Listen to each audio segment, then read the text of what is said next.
आज फिर अपनी रफ्तार में चल रही है और ट्रेन वाली पिशाचनी अपने उसी जादुई स्टेशन पर खड़ी हुई है, अपने नए शिकार की प्रतीक्षा कर रही है।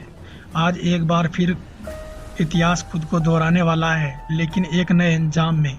पिछली बार नील को कुछ समझ नहीं आ रहा था कि ट्रेन वाली पिशाचनी कौन है, लेकिन इस बार नील के पास शिवजी भगवान की दी हुई दिव्य शक्तियाँ हैं, इसलिए वो आज उस पिशाचनी से बहुत ज़्यादा शक्तिशाली है।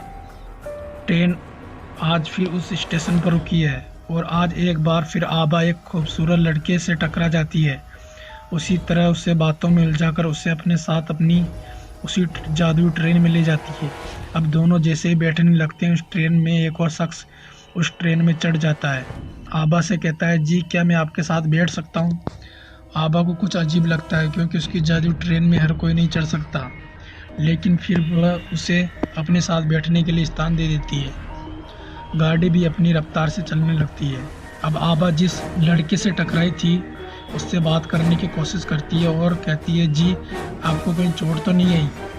वो लड़का कहता है, जिस तरह से आप मुझसे टकराई हैं ऐसा हो सकता है कि मुझे चोट ना आए, बेशक आई है। अब आबा कहती है, प्लीज़ मुझे माफ़ कर दीजिए, मुझसे गलती हो गई मिस्टर। इतना कहकर आबा खामोश हो जाती है। अब वो लड़का कहता है, जी मेरा नाम रोहन है, आपका नाम क्या है?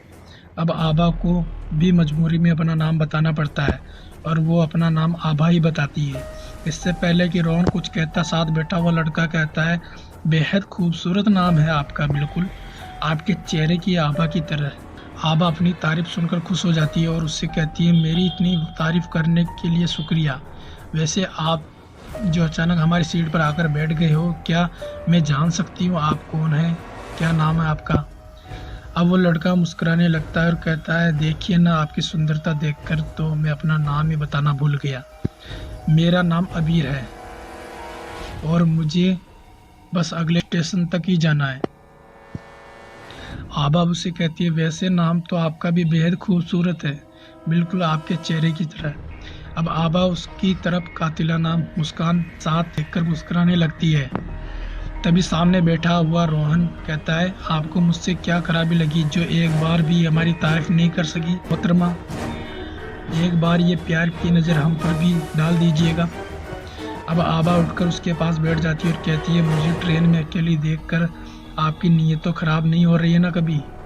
अब रोहन कहता है, अगर कहूँ हो रही है मेरी नीयत खराब तो बोलो क्या करोगी आप? डर का सीट बदल लेगी या फिर डिब्बा ही, और या फिर शोर मचाकर सभी सोते हुए यात्रियों को उठाएगी? इससे पहले कि आबा कुछ जवाब देती है, अबीर बोलता है, इन्हें शोर मचाने की क्या ज़रूरत है, मैं हूं ना इनके साथ। अगर आपने थोड़ी सी भी बदतमीजी करने की सोची तो उसके लिए मैं अकेला ही बहुत हूँ। अब अबीर की बात सुनकर रोहन भी गंभीर हो जाता है और कहता है, देखिए मैं सिर्फ आबा से बात कर रहा हूँ, आपको बीच में बोलने की कोई ज़रूरत नहीं है, आप अपने काम से काम रखिए। अब अबीर कहता है, ये मेरा काम ही है, अगर कोई लड़की मुसीबत में हो तो उसकी मदद करना। अब रोहन और भी ज़्यादा गुस्सा आ जाता है और कोई कहता है, आपको क्या लगता है मैं इतना घटिया हूँ जो एक अकेली लड़की को देखकर उसे बुरी नज़र से देखूँगा?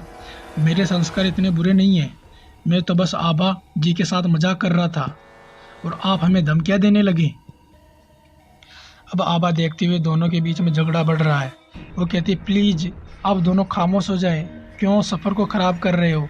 इस सफ़र को एक साथ बातें करते हुए यादगार बना देते हैं। उसकी बातें सुनकर रोहन और अबीर भी अब शांत हो जाते हैं और अब आबा भी अपनी सीट पर वापस आ जाती है। लेकिन जैसे ही वो रोहन के पास से उठकर अबीर के पास अपनी सीट पर बैठने लगती है तो तभी उसका दुपट्टा रोहन की घड़ी में फंस जाता है और अब रोहन उसे कहता है, रुकिए ज़रा, नहीं तो फिर आप सोचेगी कि हमने अकेले में आपका दुपट्टा उतार दिया। उसकी बात सुनकर आबा वहीं रुक जाती है और रोहन अपनी घड़ी में उससे उसका दुपट्टा निकाल देता है। अब आबा भी अपने दुपट्टे को सही से ओढ़कर वापस अपनी सीट पर आ जाती है।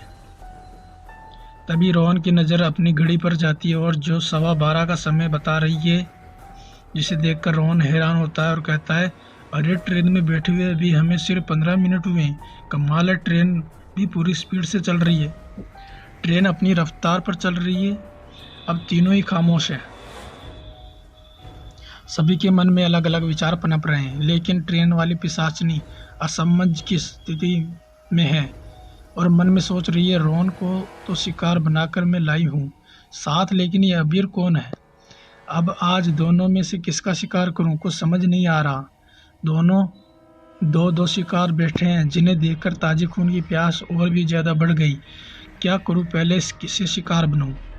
ट्रेन अपनी रफ्तार से दौड़ रही है और उसकी गति ऐसी है जैसे वो दौड़ न रही हो बल्कि उड़ रही हो।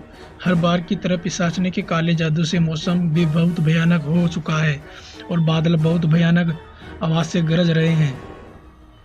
पिशाचनी अपना शिकार करने को तरस रही है और खून पीने का मौका देख रही है। तभी रोहन आबा से कहता है, अगर आप बुरा ना मानो तो एक बात पूछ सकता हूँ आपसे आबा जी? आबा कहती है, जी पूछ सकते हो, कहिए। रोहन और अबीर में से नील कौन है? क्या पिशाचनी कभी पहचान पाएगी या उसकी अद्वितीय शक्तियों के सामने पिशाचनी पस्त हो जाएगी?